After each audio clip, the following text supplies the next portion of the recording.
Hello, my name is Anna Portillo, and I will be sharing my interview analysis, the second one with you for Comm 371. So start off with the introduction. Sorry, let me move my screen.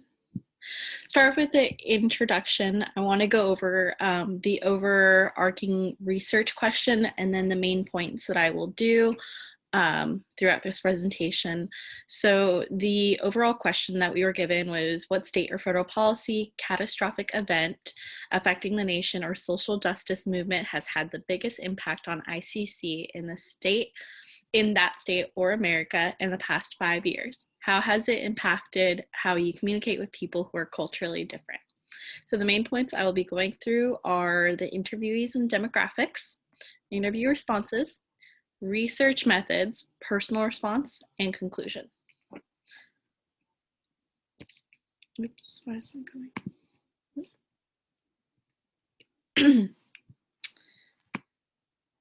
So first off, the interviewees, their demographics, and the method that I used. So first we have Sydney. She's a 23-year-old white middle-class woman. She works as a paralegal for the Orange County Public Defender's Office. I talked to her for about 30 minutes and collected about a page of notes, but I did it typing, so condensed one space. It's like less than a page. Next was Emma. She's a 33-year-old Black woman, also within the middle class, works as a scanner for Scripps Oceanography Department. I also met with her for about 30 minutes. And then lastly was Alex. He's a 31-year-old, a Latino middle-class male who works in accounting for a corporate retail marketing company. Also met for him for about 30 minutes. I had the shortest interview with because he didn't have too much time. He's been very busy. So the method I used was over the phone interviews and then recorded. I used my MacBook to record while I talked on my Mac cell phone. And then I used Google Doc to take all the information as it was coming in. I kind of filtered it as the information was coming in, and then more so to find like the more relevant things for this project.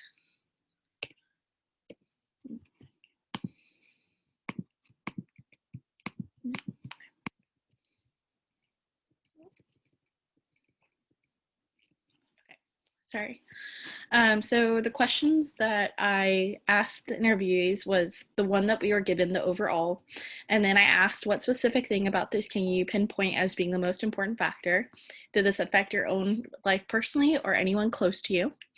Did this affect what was your stance on this event?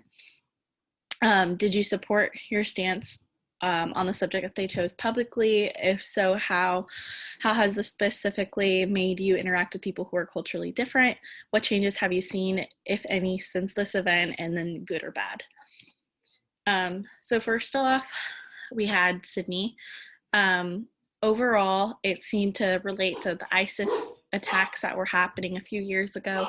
I talked to her about the San Bernardino shootings that happened here in Southern California. She knew someone who was actually killed in that event. It was like a distant friend of hers or a family friend.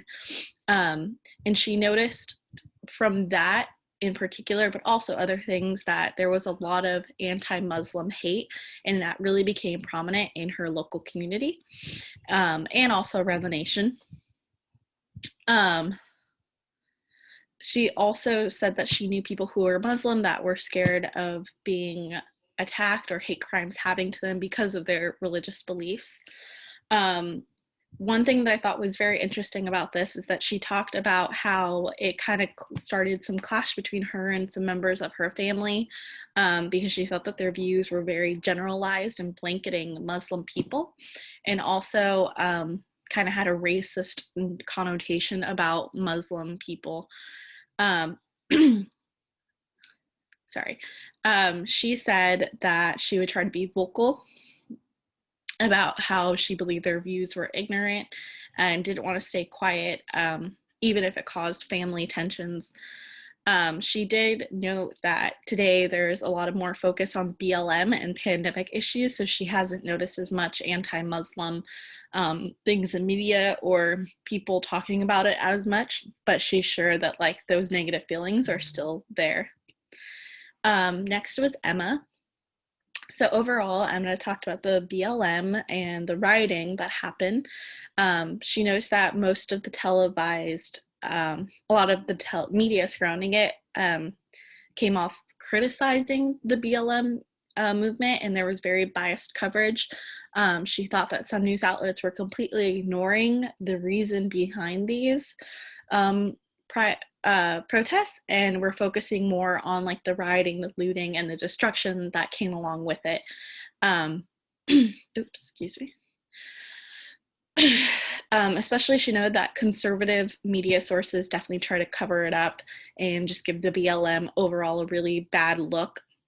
She actually participated in the protests here in San Diego. She is a Black woman, so she said that she felt very emotional about this movement and it was very personal for her, that she wanted to, end quote, support her brothers and sisters that she know that live in fear because of the color of their skin. She said that she did want to mention that she did not support the looting part of it or like the destroying part, but she could understand that some people had genuine rage and reasoning for doing this. But she also did say that she was sure that there were some people that did not have the right intentions with looting or destroying things and weren't really there to support Black Lives Matter either.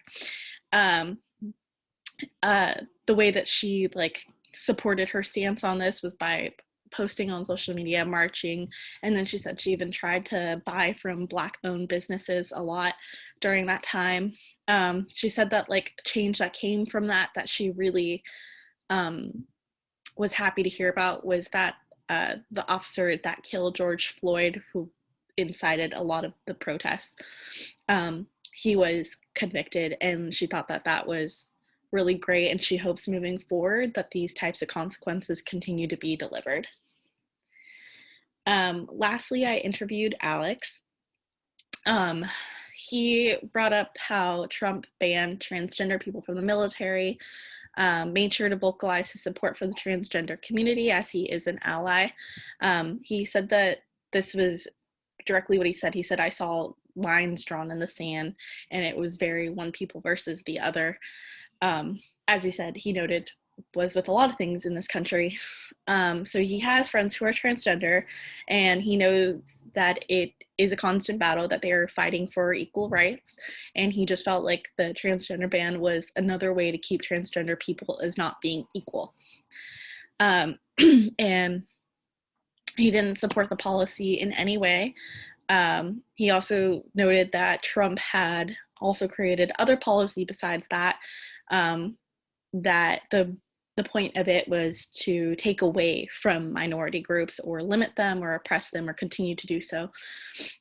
He also said that he felt that like this policy was made partly to appeal to Trump's supporters who he felt were homophobic or sexist. He said he posted content and supported a change in policy or to dissolve this policy. He donated to protest funds and then spoke up about the injustices when it came up in conversation with friends or whoever. And he said that he tries his best to educate others about this.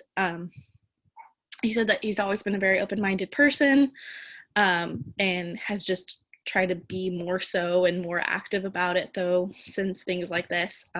He did note that Biden had repealed the transgender ban, so he felt like that was a win for the transgender community. My personal answer is I can recall when Trump made remarks about Mexicans who were trying to come into the country and called them rapists and other really bad derogatory things. I felt a very emotional pull to this as my grandmother was a Mexican immigrant. She has been here illegally since she immigrated about 60 plus years ago, or 60 years, yeah, 60 plus years ago now. But she never officially got her citizenship, although she was eligible to. So during like this time and these events, she did that because even though she was here legally, there was a lot of Mexican immigration and things going on with ICE, so she wanted to make sure she had our citizenship out of fear of being deported. I've done my best to be inclusive with others, really sensitive about their backgrounds, into other minority groups. I cannot expect to be supported as a minority if I do not support minorities. So in conclusion, I noticed that all the interviewees, including myself, we seemed to talk about something that was focused around a minority group. And we all had this equal eagerness to get rid of the oppression surrounding these minority groups. And it seems that we're all trying to play an active role in inciting this change. So that was really nice to like discover, is it seemed like we all had the same kind of mindset and drive. Like I said, all interviewees picked a topic about minorities. So bonus slide, this assignment taught me a lot about the different perspectives that we all had about culture and different cultures. None of us really talked about our own culture except for Emma. But I think even Emma had mentioned that like she supports other minorities as well. She even talked about the Asian hate and that's going on now and trying to like support that the way that she would want people to support BLM. But we all seem to support other minorities. And that was really nice. It was really great to discover that I have surrounded myself with really like-minded people and we all seem to have the same heart and drive for this. So I really enjoyed that. And that is it. Thank you.